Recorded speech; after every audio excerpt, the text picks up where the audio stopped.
Saludos para todos. Esta es la última Open Class del periodo. Eh, Esta actividad corresponde a un entregable, ¿no? Pues los que tienen que hacer entrega de la actividad. Entonces, en esta semana vamos a hacer un estudio de caso que está relacionado con el diseño del código de software.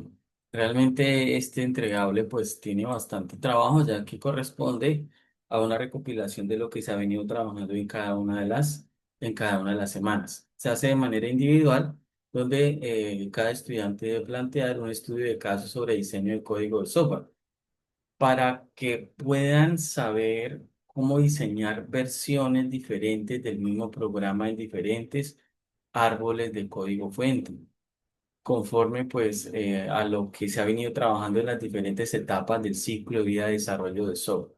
Y también para que puedan determinar cuáles son las herramientas que pueden ayudar a facilitar este desarrollo de software. Hay dos preguntas orientadoras.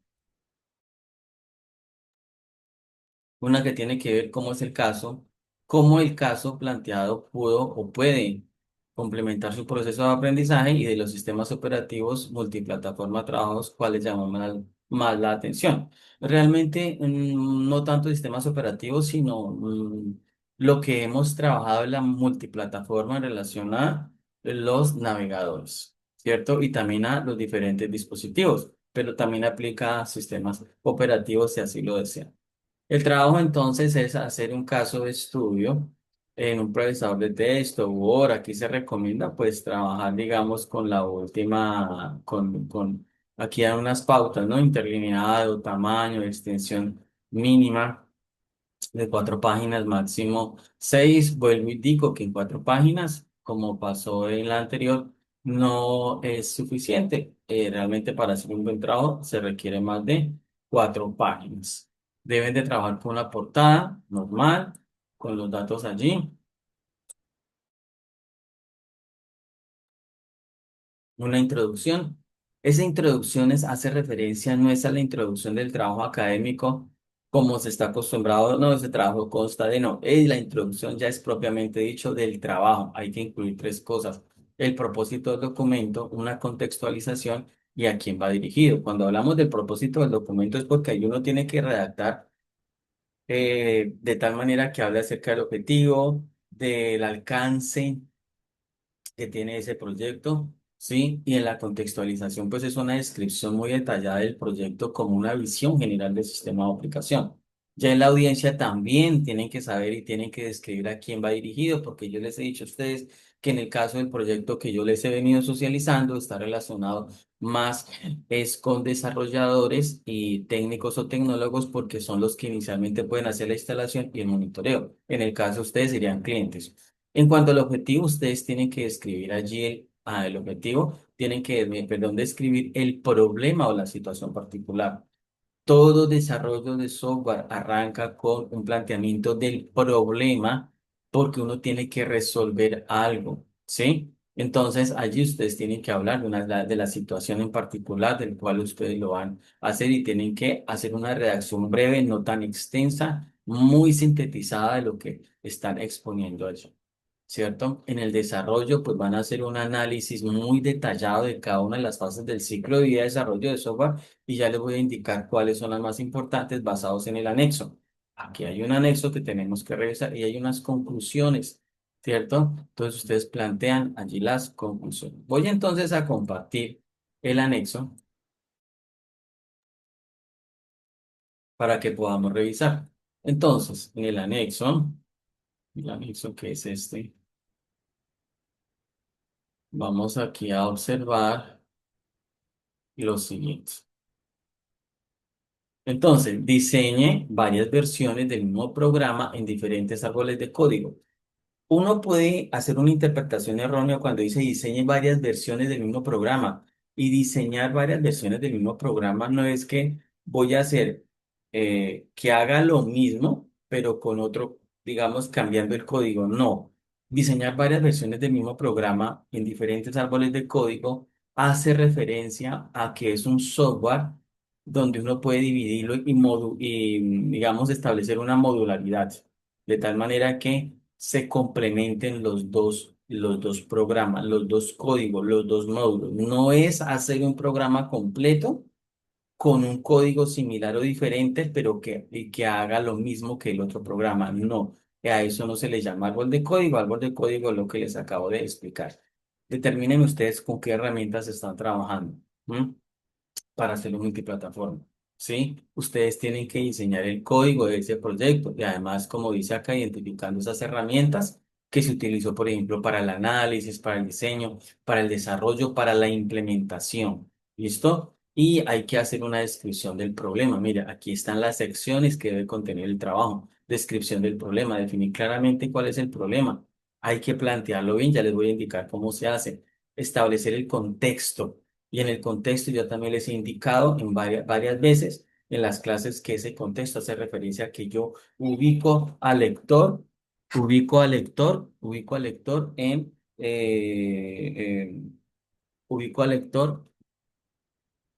bien sobre qué es el software, el proyecto, dónde está ubicado, qué hace, cuál es el alcance, ¿sí?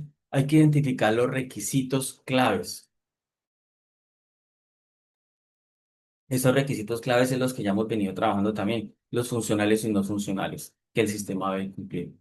Hay que hacer una sección de análisis de requisitos, un análisis detallado de los requisitos. Yo les mostré una tabla de la priorización de los requisitos funcionales y no funcionales. También hay que seleccionar los patrones, ¿sí?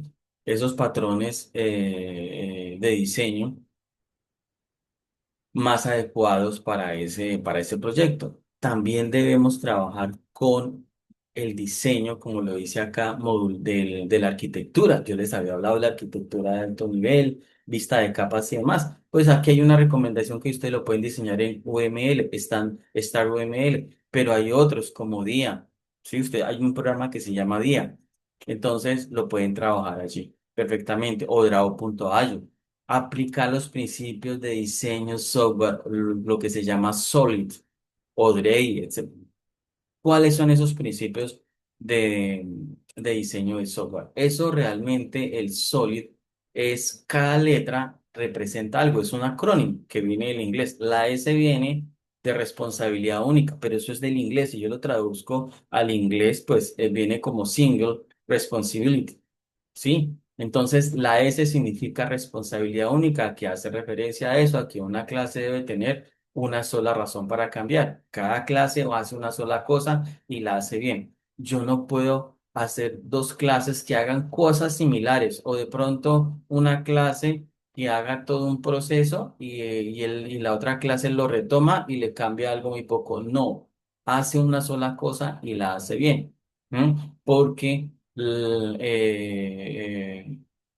las clases manejan toda la lógica, lo que yo les decía cuando hacemos diagramas de clase. Corresponde a la lógica, ¿no? Corresponde a la lógica. ¿Mm? Entonces es eso. ¿Qué significa la O? Así voy a decirles de una manera breve, abierto y cerrado. AO porque viene del inglés, open close, abierto y cerrado. ¿Qué significa eso? Que el software debe ser abierto a extensión, pero cerrado a modificación. Significa que si uno hace el software, pues tiene que cuando uno ubique la licencia no sea una licencia donde todos puedan hacer modificaciones y se beneficien del software, no, porque usted lo desarrolló. ¿Qué significa la L? La L significa sustitución LISCO.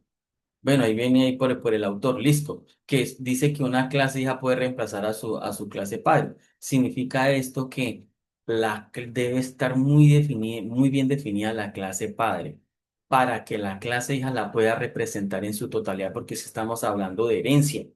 ¿Sí? Estamos hablando de herencia. La I, ya vimos la S, la O, la L, la I, faltando letras, la I y la D, para solid. La I, que significa segregación de interfaces. Es mejor tener interfaces pequeñas y específicas y no una grande y muy general, porque eso tiende a confundir. Y la D significa inversión de dependencias, que significa que el código debe depender de abstracciones, es decir, que uno cuando haga el código, uno siempre tiene que definir una clase abstracta. La clase abstracta es aquella de la cual se heredan las clases. En la clase abstracta nunca se hereda, nunca se utiliza o se pueden crear objetos, mientras que las clases es así. A eso es lo que hace referencia el término este de Solids, ¿sí? Ahí les hice una introducción bastante amplia de lo que es el Solid. Emplear USTRML para modelar diagramas si lo quieren hacer. Mire, ya hemos pasado aquí por la fase de descripción, análisis de requisitos y diseño. Mira, aquí van dos fases. La fase de desarrollo de soluciones multiplataforma, identificar las tecnologías y framework multiplataformas más apropiados. Aquí es donde ustedes seleccionan las herramientas, dicen qué estrategias utilizaron para trabajar en las plataformas, si le hicieron móvil, si le hicieron de escritorio, si le hicieron web. Eso también es multiplataforma, no solamente hace referencia al sistema operativo, hace referencia a que no, yo la voy a trabajar web, yo la voy a trabajar escritorio, yo la voy a trabajar móvil. Por el momento, ubiquen una. Ah, no, es que esta va a trabajar web y móvil. Pues entonces tendrían que mostrar un desarrollo donde pueda trabajar web y móvil. Y creo que por el momento no, porque no les da el tiempo para hacer eso.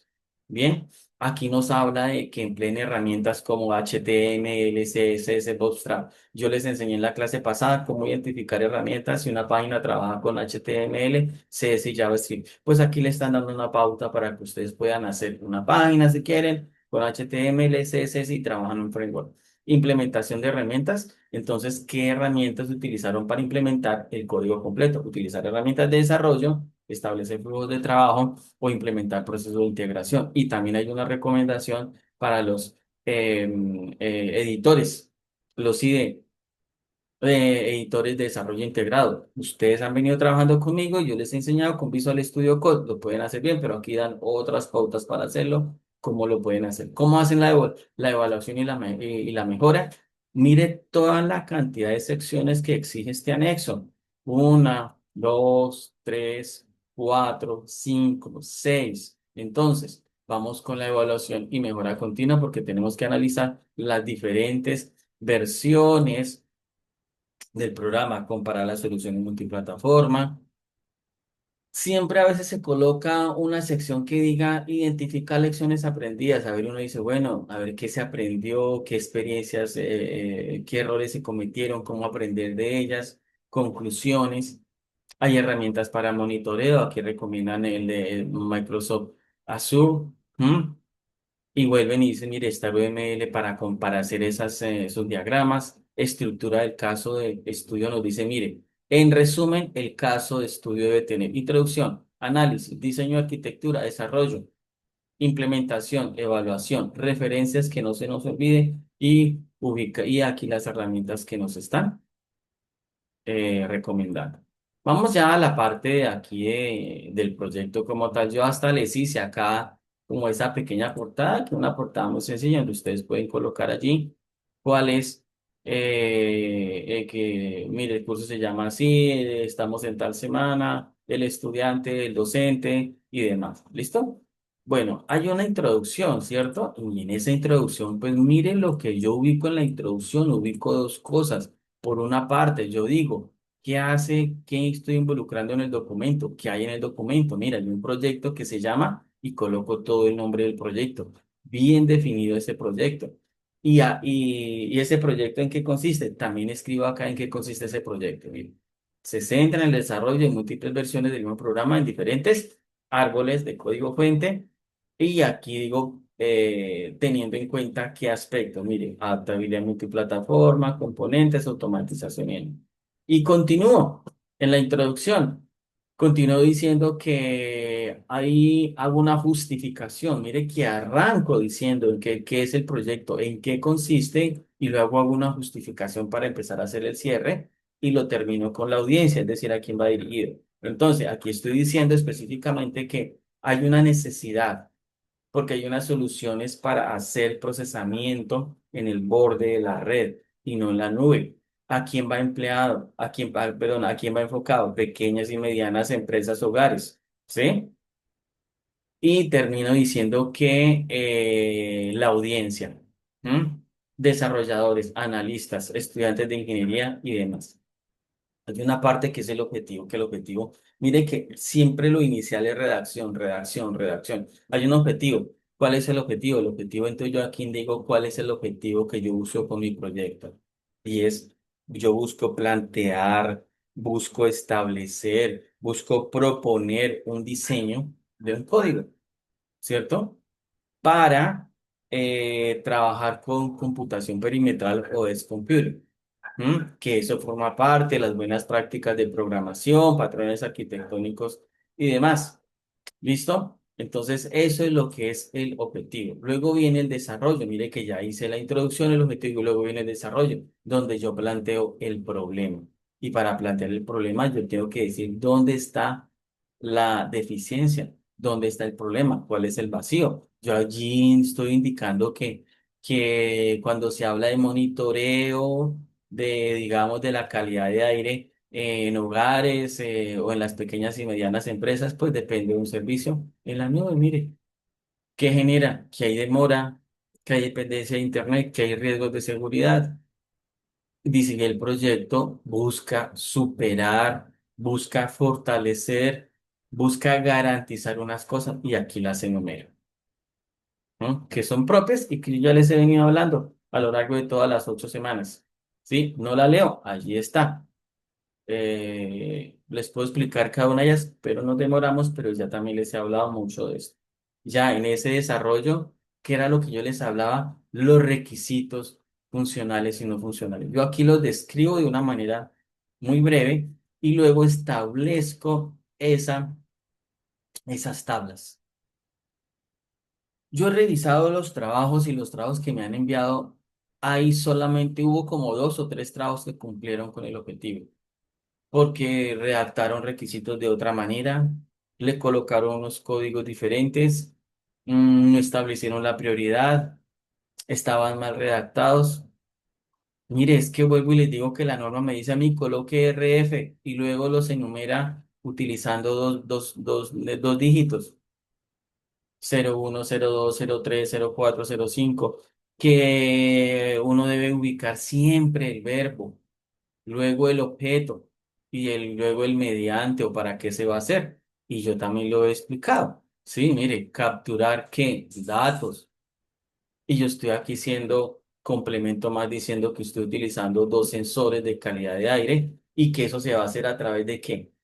De script. Estoy utilizando 3 cosas, el verbo, el objeto y mediante o el por qué.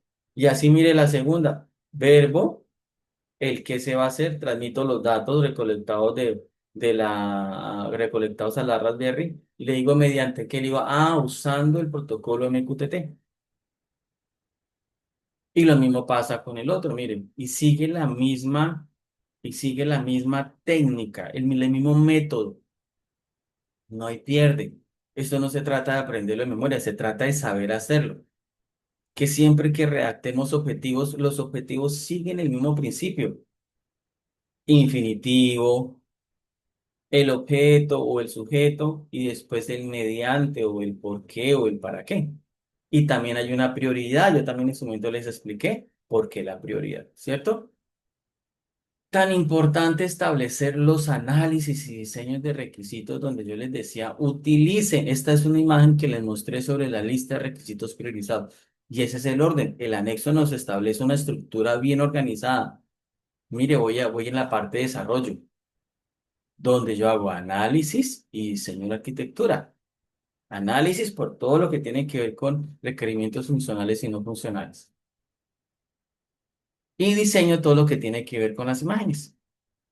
¿Sí? Entonces, eso es. Viene otro aspecto que es relacionado con los patrones arquitectónicos, porque ahorita les leí en el anexo. Hay unos patrones arquitectónicos que ustedes tienen que establecer.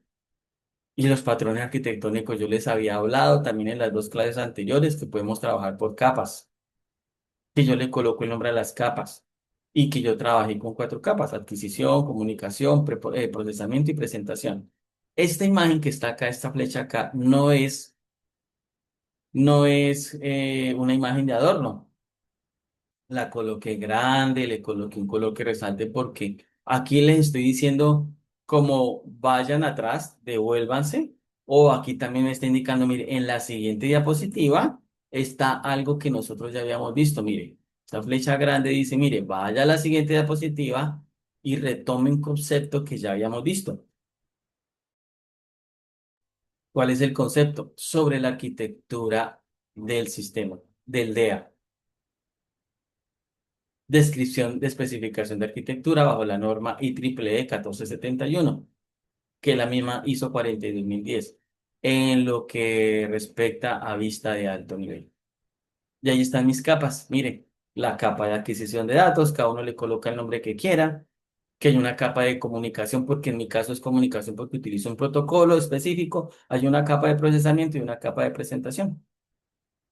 Que acá encontramos, eh, digamos, cuando hablamos de diagramas, los que nos recomienda la norma, la 1471, mire, una vista de alto nivel, una vista de capas y una vista de comportamiento que yo también ya se les había explicado.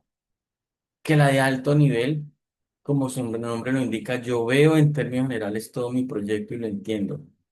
Me muestra todos los componentes, o yo muestro todos los componentes, ¿cierto? Porque nosotros somos los desarrolladores, que ya la vista de capas, pues ya me muestra como esos paquetes, ¿no?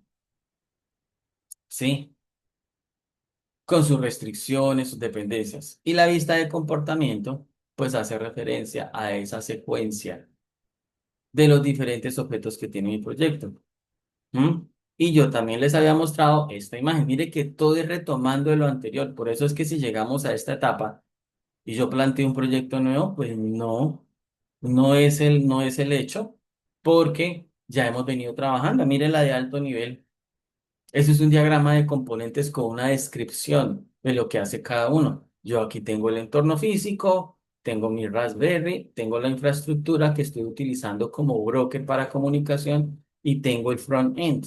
Entonces, por eso yo estoy mostrando en la vista de alto nivel, estoy mostrando cuatro componentes. El físico, porque son mis sensores. El Raspberry, bueno, el Raspberry también es físico. Lo que pasa es que lo separé el entorno físico, los sensores que captan la información. La Raspberry, que es la que recibe la información, la procesa, es el cerebro, ¿m? Hace el procesamiento. Que hay una infraestructura muy importante que tiene que ver con la comunicación. Por eso la coloqué aquí aparte y coloqué el front-end. Y eso yo lo expliqué también en su momento. ¿Por qué y qué significaba todo eso?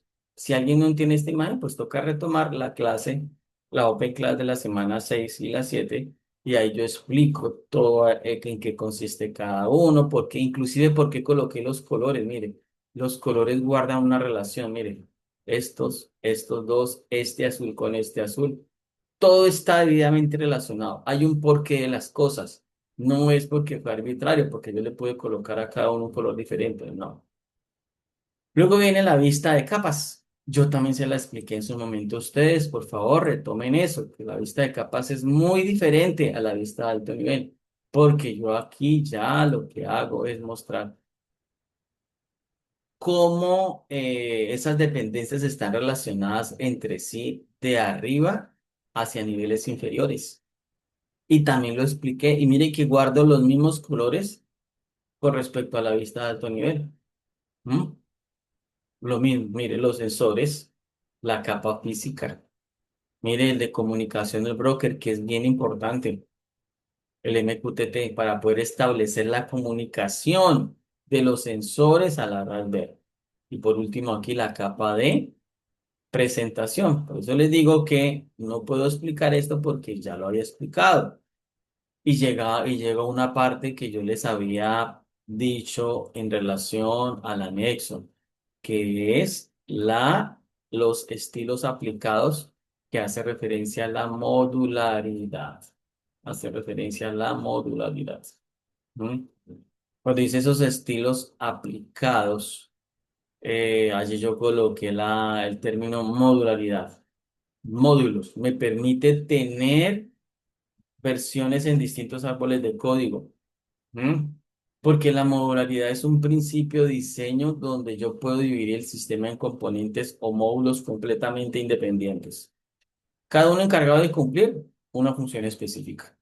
Esto facilita la organización de código, la reutilización de partes comunes, la adaptación en diferentes necesidades del proyecto, modularidad. Por eso trabajamos programación orientada a objetos, porque con la programación orientada a objetos podemos reutilizar código, organizar código. y ya yo empiezo a sentar las bases y decir, mire, ¿cómo lo puedo aplicar al proyecto? Ahí hay unas razones que yo coloqué en cuanto al mantenimiento, en cuanto a la escalabilidad, en cuanto a permitir personalizaciones según el escenario y demás. Y viene algo que yo quiero explicarles y es lo de árboles de diferente código. Por eso yo ubiqué esta imagen y le coloqué este rectángulo de color rojo y estas flechas. Yo les he hablado que tengo unas capas o módulos, módulo de adquisición de datos, luego viene un módulo de procesamiento hay un módulo de comunicación también. Aquí no coloqué todos los módulos porque yo quiero centrarme en lo que está en rojo. A esto es lo que se conoce como versiones distintas en cada árbol de código. ¿Qué pasa con mi proyecto en procesamiento local? Yo tengo dos módulos, tengo dos scripts. Un script que es una versión básica donde hago la normalización y limpieza de datos. Aquí hace referencia a eso, donde yo cojo los datos, establezco unos rangos y digo, bueno, si se me sale este rango, entonces voy a limitarlos.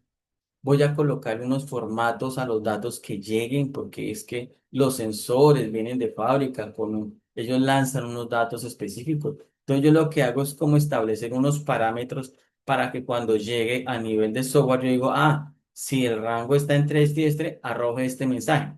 Entonces por eso yo los normalizo. Ya hay una versión avanzada que es cuando yo ya utilizo mi algoritmo matemático para clasificar la información que se llama Random Forest. Entonces, mire, a esto se le llama árbol de código. Distintas versiones en cada árbol de código se complementan. Mientras uno hace procesamiento, el otro hace la versión de inferencia. Es como si tuviéramos un software donde primero le hace un filtro y luego hace el análisis. A eso es lo que hago referencia. Aquí están todos los beneficios. No los leo, los pueden ustedes revisar allí. Hay muchos beneficios, todos los proyectos tienen beneficios, entonces allí podemos colocar cuatro o cinco beneficios. Nombro uno de ellos. ¿Mm? Y es que gracias a eso que estoy haciendo puedo lograr una reducción de errores, evitar errores. Y en esta carpeta, que es muy similar a la vida real, porque obviamente no les puedo mostrar todo mi proyecto como tal, pero allí está y lo coloqué aquí en verde, le coloqué procesador básico, que es el que me hace la limpieza y la normalización. Y el avanzado es el del script que me trabaja el algoritmo. Aquí tengo una interfaz, se las voy a mostrar aquí. A ver, muestro acá una interfaz. Se las muestro acá. Tengo una interfaz. En esa interfaz, pues yo utilizo allí, importo, hay una librería que se llama ABC para poder trabajar todo lo que es clases abstractas. Importo un diccionario de datos, creo una clase. En esa clase utilizo dos métodos. Esto se llama, es para decorar. Decorar es que yo puedo aquí colocar como un mensaje como una nota diciendo, mire, esto es un método abstracto y es necesario y obligación utilizar este método cuando vaya a trabajar con una clase que les herede de esta. Esta es una clase abstracta. De esta clase yo puedo crear clases, pero no puedo crear objetos. Y entonces me está obligando que cuando yo herede una clase, creo una clase de procesador local, todas las clases yo debo utilizar estos dos métodos. Este es un método para preprocesar, que es el que me normaliza la información de los sensores, y este RISE hace referencia a una excepción donde yo le estoy diciendo y estoy obligando a que el programador o yo, que si de pronto se me olvidó, tengo obligatoriamente que trabajar con este método y si no me lanza un error, si esa clase no lo utiliza, hay un error. Es más o menos así como funciona. Y aquí tenemos el de predecir, donde ya me va a retornar un diccionario de datos. Este retorna un diccionario de datos y este también retorna un diccionario de datos.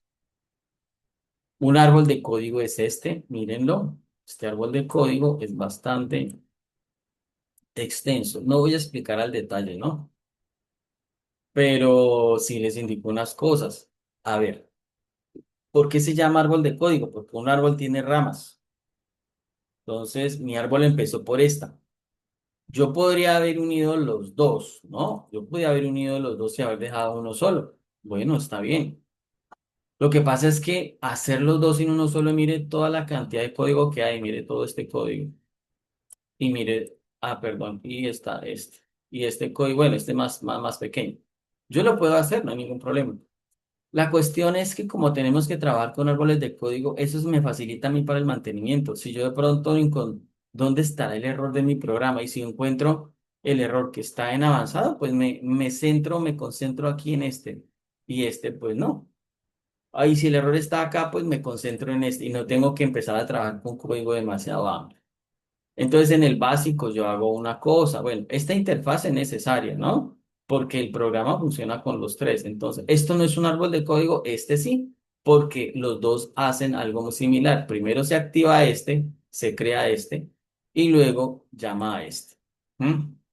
Entonces, aquí yo lo que hago es trabajar con unos diccionarios de datos. Esos diccionarios de datos, yo establezco aquí unos que son las categorías en las cuales los sensores me están generando información. Temperatura, humedad, presión, resistencia a gas, el CO2, bueno, y otras cosas más.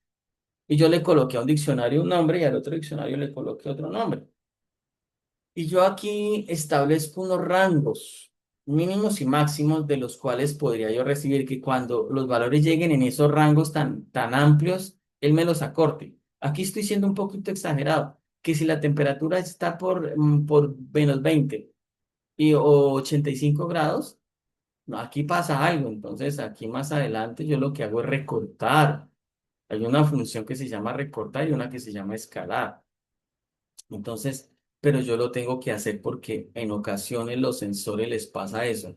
Se disparan unos rangos, no porque el clima esté así, sino de pronto, y no necesariamente es que ya el sensor se haya dañado o el programa no esté funcionando, no. Por eso uno trabaja esos rangos para eso, para descartar valores que estén en esos extremos, que estén fuera de los límites. Que si la humedad está entre 0 y 100 pues miremos a ver qué pasa. Que si la presión está entre 800 y 1100 normalícemela a 900 y 1050. Así como si está en un rango entre -20 no, normalícemela a 0. O si está en un 85 no, déjemela en 50 o menos. Porque realmente sería exagerado, ¿no? Que encontráramos un ambiente donde se genera una temperatura de 85 grados centígrados. Eso no es normal. No es normal. A no ser que hayan cogido el sensor y lo hayan colocado al pie de un fogón de una estufa. Obviamente, o puede llegar a generar ese valor. ¿Mm? Ese es eso. Y aquí trabajo dos métodos. Esos dos métodos que hacen, uno lo que hace es recortar, recibe unos argumentos, retorna un flotante, ambos retornan un flotante. Aquí recorto el valor para dejarlo como en unos límites asequibles.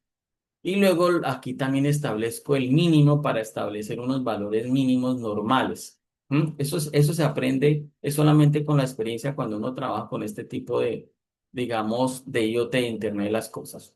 Tenemos aquí lo que hace referencia al procesador básico, que es una clase que ya me llama que allí implementa eh, eh, preprocesar y predecir. Preprocesar está en interfaz. Predecir está en interfaz. ¿Mm? Entonces, aquí estamos diciendo, esta es como estamos hablando aquí de procesador básico, ¿sí? Entonces el procesador básico hace eso, hace eso, hace eso. Y aquí estoy llamando a la interfaz. Mire, desde interfaz llámeme a procesador local. Por eso es que esto pertenece a ese primer programa.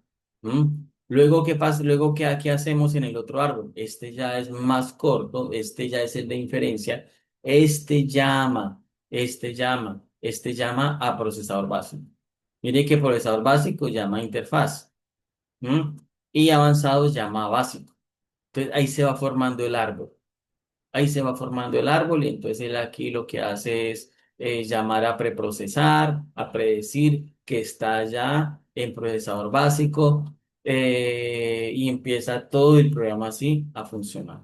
Entonces a eso es lo que se llama árbol de código. Las dos programas obviamente tienen una función específica y diferente, pero están relacionados porque el básico normaliza y hace limpieza y el avanzado ya se dedica a hacer la predicción.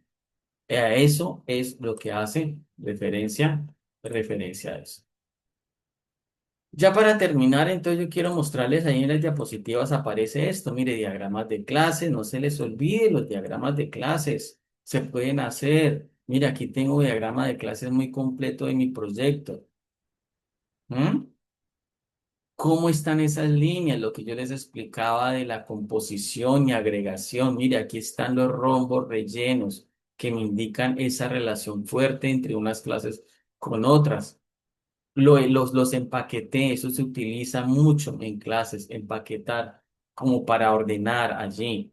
Todo lo que es gestión y soporte lo dejé a un lado. Todo lo que es sensorización, sensores y demás lo dejé a este lado.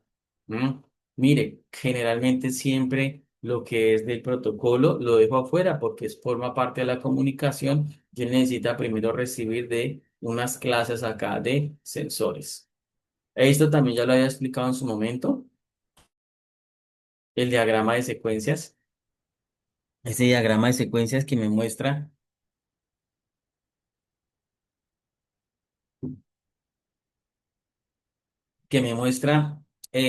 la secuencia de cómo se van activando los objetos a lo largo del tiempo que conforman en mi proyecto. Mire, los sensores BM680 y Grove, que el BM680 es digital, pues él automáticamente él espera una respuesta cuando ya se haya leído y se active el MQTT. Lo que no pasa, por ejemplo, con el GROB, que como es analógico y digital, él me tiene que inicialmente recibir o generar esta señal análoga al conversor y el conversor después tiene que convertirme la digital.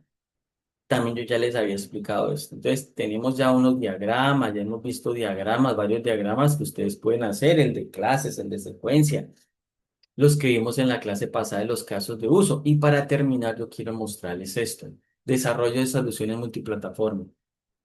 No, aquí tenemos las diferentes versiones con las cuales yo puedo hacer mi proyecto. Si es una versión web, ¿qué herramientas utilicé para esa versión web? No, realmente yo no utilicé Bootstrap, utilicé otro framework, listo, no pasa nada, pero debe quedar muy claro si mi proyecto está trabajado específicamente en algo, por ejemplo, el mío es escritorio, web todavía no lo voy a hacer, escritorio. El de ustedes, no, el mío sí es web y móvil. Ah, bueno, pero ya mostramos ahí qué herramientas utilizamos. Por ejemplo, escritorio. Ah, Python, Tinker, Tkinter, pues para hacer todo lo que son las ventanas y demás, lo puedo hacer con Tkinter o puedo utilizar otro, digamos, otra librería o un framework específico como Flash, que es propio de Python. Si la quiero hacer móvil, mire, el PW, el PWA con clase backend o frontend que es con JavaScript. Entonces, mire que yo tengo que indicar qué estoy haciendo, qué versión estoy trabajando y con qué herramientas. Mire, punto número 3. Aquí inclusive ubiqué una arquitectura diciendo, mire, mi versión web está hecha en HTML, CSS, Bootstrap, JavaScript. Tengo un panel de monitoreo, un dashboard. Tengo una versión 2 que es una visualización. Voy a hacer una visualización ligera. Estoy trabajando con Python. También estoy trabajando con Tkinter. Si es una móvil, ¿qué herramientas estoy utilizando? Les dejo un video, un enlace a un video muy completo sobre Bootstrap. ¿Mm? Entonces, ese Bootstrap me permite a mí trabajar a nivel web. Aquí le estoy dando algunas pautas, que si yo quiero trabajar en Visual Studio Code para trabajar más eficazmente con HTML, yo les mostré en su momento cómo trabajo yo con GoLive para simular ese servidor. Aquí hay una que se llama Live Server, es otra forma para hacerlo. Hay una de HTML CSS Support que es para autocompletado. El Prettier que me ayuda a formatear, que si yo les mostré también, así como hay para Python, hay para HTML, el Prettier es muy bueno porque yo creo las etiquetas, tal como uno hace una página de HTML, pero de pronto uno no es juicioso con las indentaciones y demás. Entonces, el Prettier me ayuda a formatear todo. ¿Listo? Aquí les dejo el video, aquí les dejo el enlace en la diapositiva. Es un video bastante largo, pero les recomiendo que lo vean todo. Y bueno, creo que es más de una hora de video. Es bien, bien importante eso. Bien, eso es lo que hay que hacer en el trabajo. Ténganlo bastante presente. Aquí también les dejo otros aspectos relacionados con Bootstrap. Yo puedo encontrar páginas donde puedo descargar una plantilla gratis que está hecha bajo el esquema de Bootstrap. En la implementación y herramientas de automatización, aquí les dejo unas pautas. Mire, entornos de desarrollo puedo trabajar con esto, gestión de versiones puedo trabajar con GitHub, automatización con cuál, qué lenguajes y framework puedo trabajar. ¿Mm? Ustedes leen esto y la mayoría ya ustedes ya tienen conocimiento de algo de esto. Yo les he hablado mucho de Node-RED, que lo utilicé en mi proyecto. Python, obviamente. ¿Mm? Aquí, para uno de los puntos que pide sobre evaluación y mejora, entonces yo aquí estoy diciendo, mire, para web, estoy trabajando para la versión web, estoy trabajando con esas herramientas y esta es la ventaja. Pero hay algunas limitaciones. Ah, si la trabajo de escritorio, ¿qué pasa? Bueno, hay unas ventajas que es esta. Entonces, todo tiene sus ventajas y sus desventajas. Bueno, eso es lo que tenía para ustedes. Entonces, no se les olvide hacer el trabajo conforme está allí, conforme se está solicitando, con todas los requerimientos que dice allí. ¿Sí? Los diagramas es importante que ustedes los hagan. Los diagramas. ¿Mm? Entonces les deseo muchos éxitos, les deseo muchos éxitos. Tengan presente que la actividad, está, tanto exámenes como la actividad finalizan el domingo y no finalizan el lunes, finalizan el domingo, por favor, para que se eviten de pronto tener inconvenientes con esa parte que el lunes estén diciendo, ay, se me olvidó. No, sean muy juiciosos con los exámenes y entrega de actividades hasta el domingo a las 23:55. Entonces, les deseo una feliz Navidad, un feliz año y nos estamos viendo en una próxima oportunidad.